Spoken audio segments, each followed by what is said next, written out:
Hello, Dr. Spaceman here. I just received through the mail a webcam that I ordered from Amazon. It's from a Chinese company, and normally they sell it at $50 here in Canada on Amazon, but I was able to get a sale where it was $25. And it's supposed to be 1080p and it's supposed to be wide angle lens. So I thought, why not give this a try? Worst case, I just return it. No harm's done.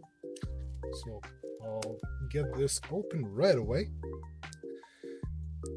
And then I'll look at the performance, see how it holds up. And I want to look at image quality. Should be 1080p. Hopefully it looks not too bad.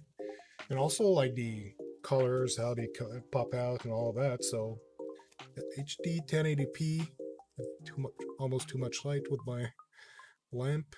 Anyway, so it's HD 1080p web camera user manual. So I don't know how useful that will be, but it was good to keep it around.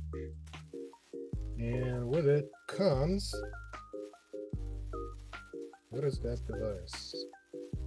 A round shaped thing. Is that a clip? Some kind of clip, which I'm not totally sure. Oh, it's a light. Comes with its own. That's really weird. Really cheaply made, but could come in handy.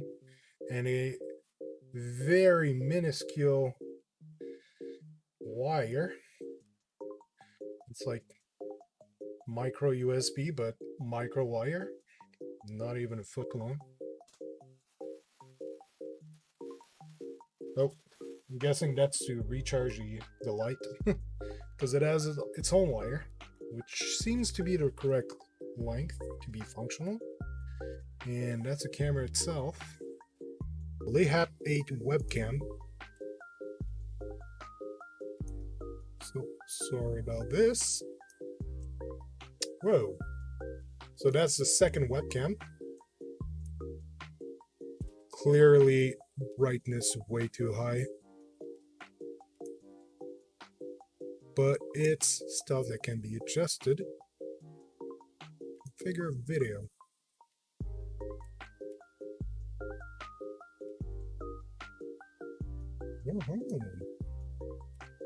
Yeah, it's actually not too bad.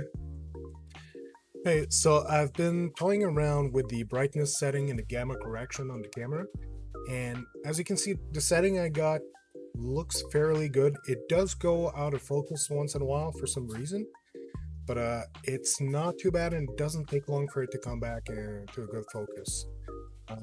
I'll see over time though if it gets annoying and if there's anything I can do to correct that.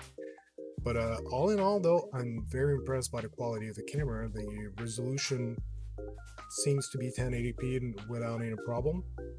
So as for the rest, I'll try it as my main camera once in a while, compare it to my other one, what the results are. But definitely, given that the other one that I have doesn't have a clean HDMI and this one, so I'm getting lower than 1080p, and with this one I do have 1080p. It's very interesting, especially given the price point of $25 that I paid for it. So guess I'll keep experimenting with it and see if I keep it as my main camera or if I revert to my other one. So thank you for watching this. This is Dr. Spaceman. Have a good day.